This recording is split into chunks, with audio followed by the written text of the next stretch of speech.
சென்னையிலிருந்து 60 கிலோமீட்டர் தொலைவில் டிட்வா புயல் மையம் கொண்டிருக்கிறது.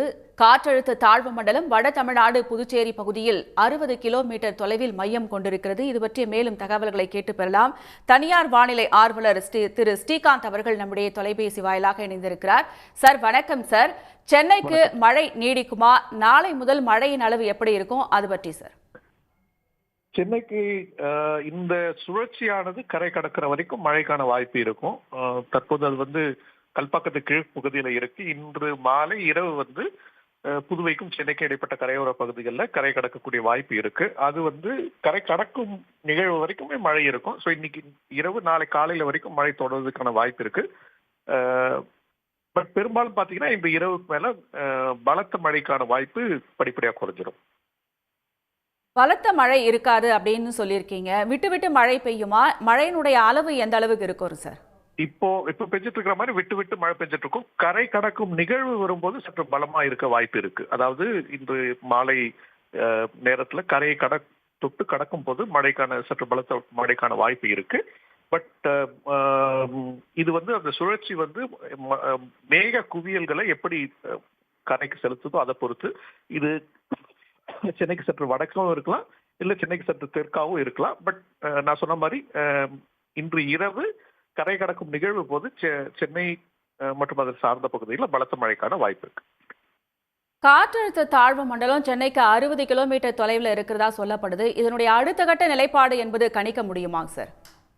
இன்று மாலை அல்லது இரவு கரை கடக்கும் போது அது நன்கு இந்த காற்றழுத்த தாழ்வு பகுதியா வலு குறைஞ்சிடும். அதுக்கப்புறம் மேலும் உட்புற பகுதியில் போகும்போது நாளை காலை குறைந்த காற்றழுத்த தாழ்வு பகுதியா மாறுவதற்கான வாய்ப்பு இருக்கு. படிப்படியா வலு குறைஞ்சு நாளைக்கு குறைந்த காற்றழுத்த தாழ்வு பகுதியா மாறி அதுக்கப்புறம் மேலும் வலு குறைஞ்சு உட்புற பகுதிக்கு நகர்ந்து போயிடும். சென்னைக்கு அருகில அது திரும்பி போறதுக்கான காரணம் என்னங்க சார்?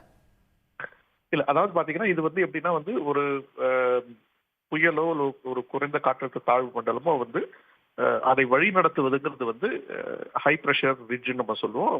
மேலடுக்கு, அதாவது உயரழுத்தம். அந்த உயரழுத்தம் சில சமயங்கள்ல நம்ம அதனோட செலுத்தும் தன்மை இல்லாம இருக்கும்.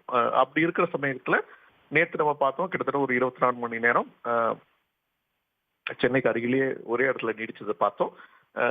அதுக்கு முந்தின தினம் வரைக்கும், அதாவது கிட்டத்தட்ட இலங்கையிலிருந்து ஞாயிற்றுக்கிழமை வரைக்குமே இந்த புயலுக்கு வட கிழக்கு பகுதியில் இருந்த ஒரு உயரழுத்தம் அதை வழிநடத்தி வந்தது. ஒரு ஒரு ஒரு ஒரு நாள் எந்த உயரழுத்தத்தோட தாக்கமும் இல்லாம கிட்டத்தட்ட சென்னைக்கு அருகிலேயே இருந்துச்சு. தற்போது பாத்தீங்கன்னா இது இந்த காற்றழுத்த தாழ்வு மண்டலத்தின் வடமேற்கு பகுதியில இருக்கக்கூடிய ஒரு உயரழுத்தம் வழிநடத்துகிறது. அப்படி வழிநடத்தும் போது வடமேற்கு பகுதியில் இருக்கக்கூடிய ஒரு உயரழுத்தம் வழிநடத்தும் போது உங்களுக்கு தென்மேற்கு திசையில இது நகர்வதற்கான வாய்ப்பு வரும். அப்படிதான் இப்ப நம்ம சென்னை வரைக்கும் வந்த புயல் இப்போ தென்மேற்கு திசையில சென்னைக்கும் புதுவைக்கும் இடைப்பட்ட கரைப்பகுதியில் கரை கடக்கப்போகுது. நன்றி சார். இணைப்பில் வந்தமைக்கு நன்றி சார். உடனுக்குடன் செய்திகளை தெரிந்து கொள்ள சன் நியூஸ் பெல் ஐகானை கிளிக் பண்ணுங்க.